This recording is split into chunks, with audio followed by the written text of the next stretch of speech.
Before we begin, a brief disclosure.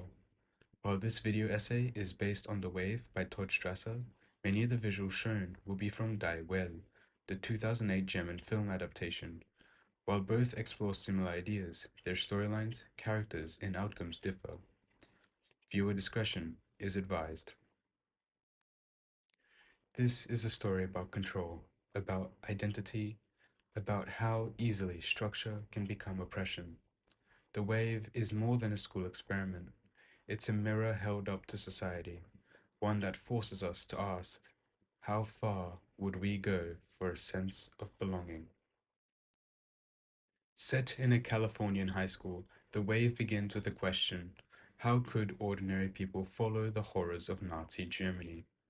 Mr. Ben Ross, a passionate history teacher, seeks to answer that question through an experiment, one that goes further than anyone expects. He starts with discipline, then community, then action.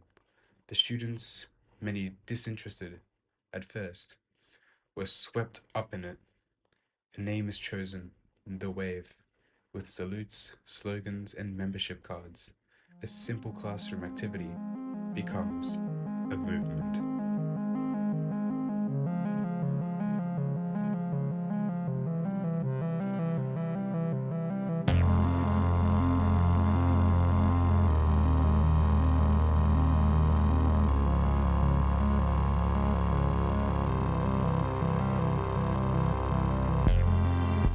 Not everyone is convinced, and by the time they are, it's already too late.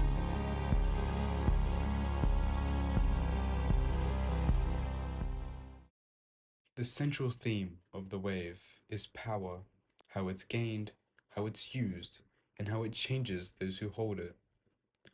Mr. Ross doesn't begin with the intention to manipulate, but power, even when used for education, is seductive. At first, it works.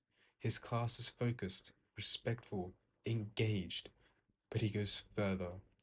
Uniformity replaces individuality. Fear replaces freedom.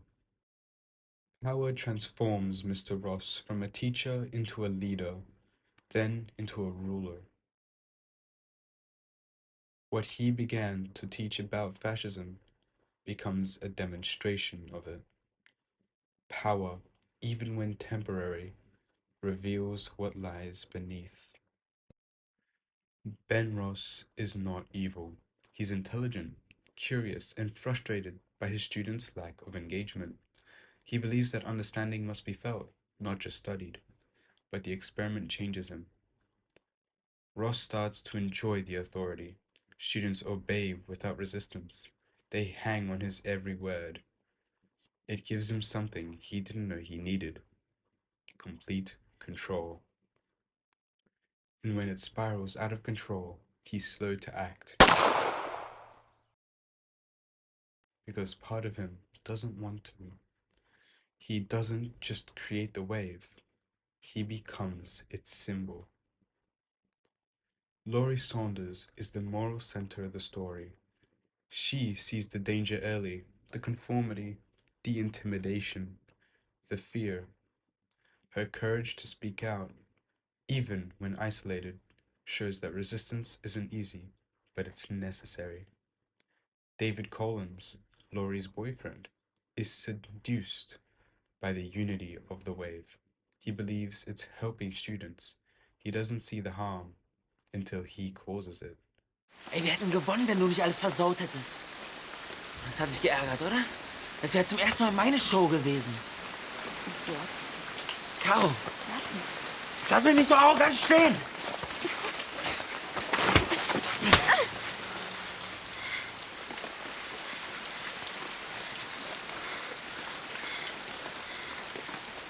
Fass mich nicht an.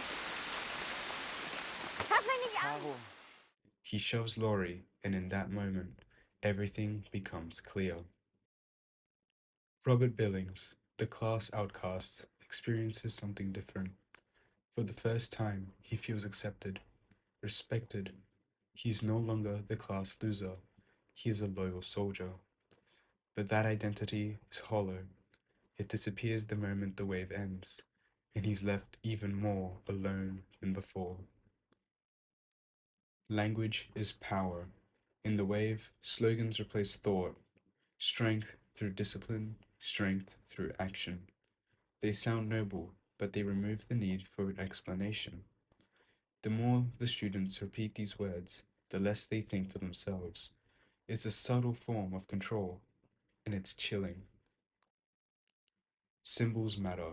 They give movements a face, a flag, a name.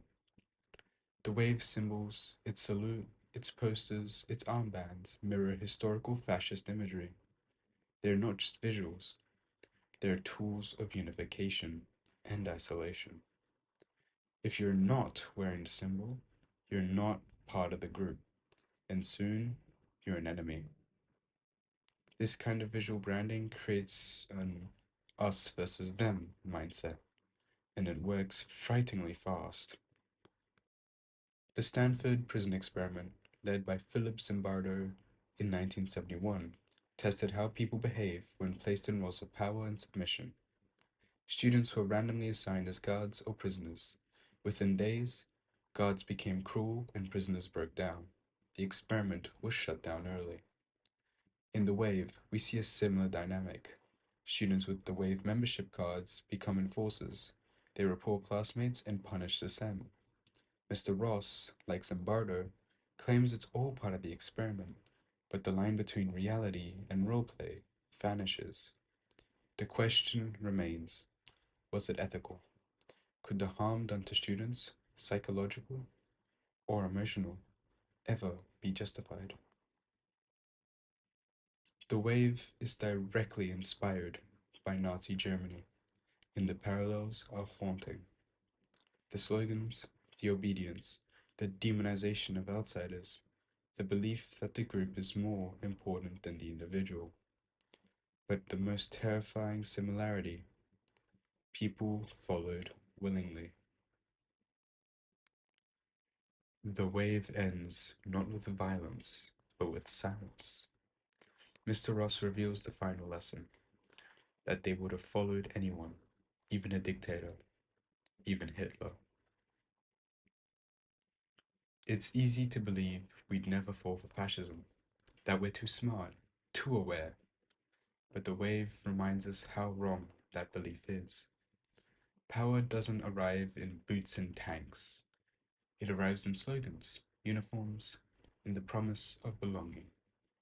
And unless we question it, unless we remember the past, we risk repeating it.